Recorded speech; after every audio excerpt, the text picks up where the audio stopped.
It is indeed Arsenal fan Darren Bent alongside me. How are you feeling, Darren Bent? Yeah, I feel alright, I feel good. A little bit nervous, but listen, I feel that Arsenal can get a result. They're going to have to. No point, can't sit in there now and go, hope we don't get beat, or maybe go for a point. You've got to go and win the game, and as simple as that. We're in the Tollington Arms, as I said, in North London. It's in the shadow of the Emirates Stadium. So I had to walk around. I had to walk the long way, by the way, to go around the stadium. And there's all cranes up and everything. So it took me about half an hour to get here. But now we're in. Not long ago, the doors opened up. So if there's lots of noise behind us, that's the reason why.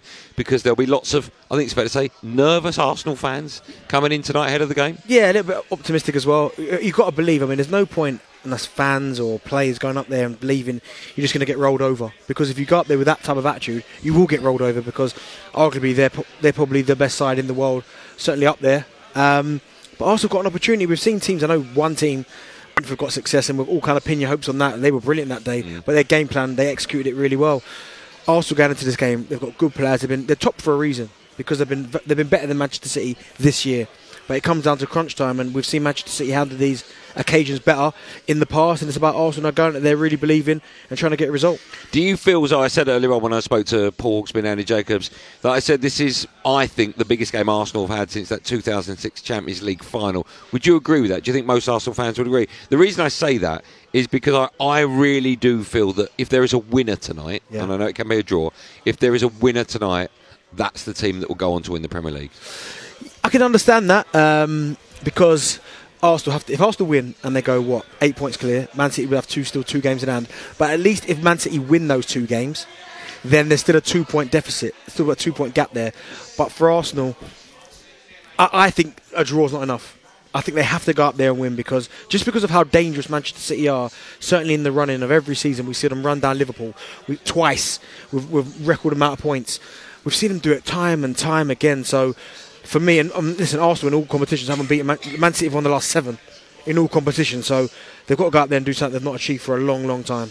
You are listening to Drive on talkSPORT with me, Andy and Darren Bent alongside. We are in the Tollington Arms in North London. If you're around, why don't you come into the pub? We'd love to. Well, Bentley would love to say hello to you. Why not you? I'm not insured to meet the general public. You know that, Bentley.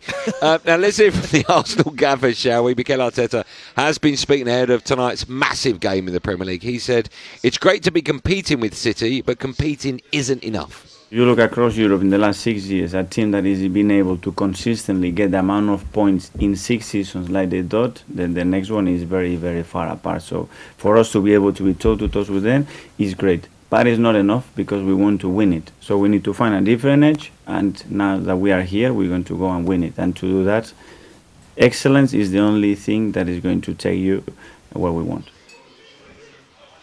Are we going to find out a lot more about Mikel Arteta tonight? No, I mean, I wouldn't put it that way, as in learn more about him. He's done great things for Arsenal since he's been at the football club. He's already picked up a trophy, and he's running the current champions right to the wire. So I don't think you'll learn anything more about him. But you've got to admit, he's been in and around this environment, because he was at Manchester City under Pep, so he knows exactly what it takes. And I said it before, the other players are going to have to lean on the likes of the manager, Zinchenko, Gabriel Jesus, certainly them two on the pitch, because them two have been there with Manchester City. They know how they work. They've won trophies there. They've been successful there. So other players are going to have to feed off that. But I think Arteta will have them set up in the right way.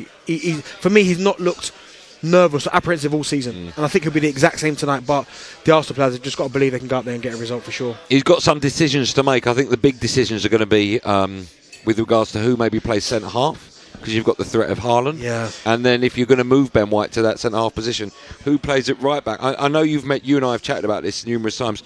I know Thomas Partey is an option, but then you're taking, one of your most important players out of the midfield area. What would you do with the back four? Well, it's a difficult one, because obviously no SALIBA, which is massive.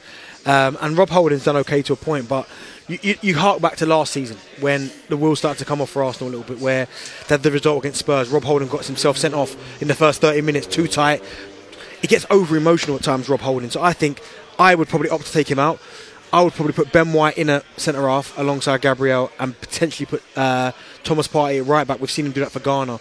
And then you've got the option at left-back. Do you play to Kieran Tierney and then move Zinchenko, who plays for Ukraine, in that midfield, alongside Jorginho, and then Odegaard doing his thing? So there are options, but the fact that there's no SALIBA is massive. And even Tomiyasu, by the way, because I think if Tomiyasu would have been fit, he would have started at centre-half. If you don't play, if you play Zinchenko at left-back, do you then play Vieira alongside Jorginho? Yeah, again, and he wasn't great against Southampton. Looked weak, looked lightweight, took too long on the ball. The game kind of passed him by.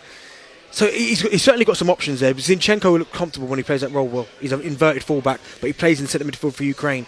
But it's Thomas Partey, as you said, legs in that middle of the park. Do you sacrifice that and put him at right back? He's got big decisions to make. Yeah, your front three sort of picks itself, doesn't it? XHAKA, Jesus and Martinelli. Does that mean Trossard for you will start on the bench? That's the thing, because you almost look and go, do you put Trossard in the midfield? But you can't, because you can't go to Manchester City with Odegaard and Trossard. They're too offensive. So Trossard might have to buy his time again and potentially... Or it may be Martinelli potentially, but he scored the other night, so I think Trossard will start on the bench. Okay. Where do you see the biggest problems for Arsenal? Do you see it down the right-hand side? Is that why you would play Thomas Partey to sort of stop Jack Grealish? Is that why you would put Ben White centre-half to stop Haaland? Yes, because I think if you're Haaland, I genuinely believe that he'll look at the weakest centre-half, which is, again, no disrespect, Rob Holding, and he'll just attach himself to him.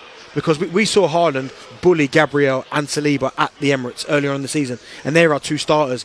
Rob Holding's not the quickest. It's a little bit rash. Haaland will just attach himself to him, so I would maybe go Ben White and maybe Partey at right back. Okay, that's stopping you losing. How are you going to win the game? It comes down to the front three. Saka, Martinelli and Gabriel Jesus. They've been great all season. Gabby obviously had a bit of a period out injured, but Martinelli's, I think, 15 goals this year. I think Saka's 12 or 13. You're going to have to rely on them guys. I know Odegaard's magic is to see a pass. It's going to have to come from them three. Yeah. But Arsenal are going to have to play at their absolute maximum to get something from this game tonight. But I expect Arsenal to raise the game. They're obviously going to have to, but we've seen it before, probably most noticeably with Liverpool. They haven't had a great season, but when they play the big heads, I know you're going to talk about Man United getting beat 7-0, but they have, when they play the big hitters, if you like, they have managed to raise the game. This is the game where Arsenal are going to have to go to the next level. If they want to become champions, I think tonight is the game they're going to have to perform like champions. They are. They're going to have to play at their absolute maximum. They're going to have to ride a bit of luck as well, because one thing you can't do against Manchester City, you can't stop them getting chances, because they'll always make chances. But you've got to play at your maximum, get in their faces, really cause them problems. When you get the opportunity, you've got to take it. You look at the home game, for instance, first half, Arsenal brilliant. Nketiah had a header, 5 yards out, he put it wide. Whole complex of the game could have changed. Manchester City second half, stepped it up, won the game 3-1. Arsenal, they can get something from the game, but they're going to have to be at their very, very best. talkSPORT Drive with Andy Goldstein. Monday to Friday afternoon from 4 on AM, on DAB, via the talkSPORT app and on your smart speaker. talkSPORT.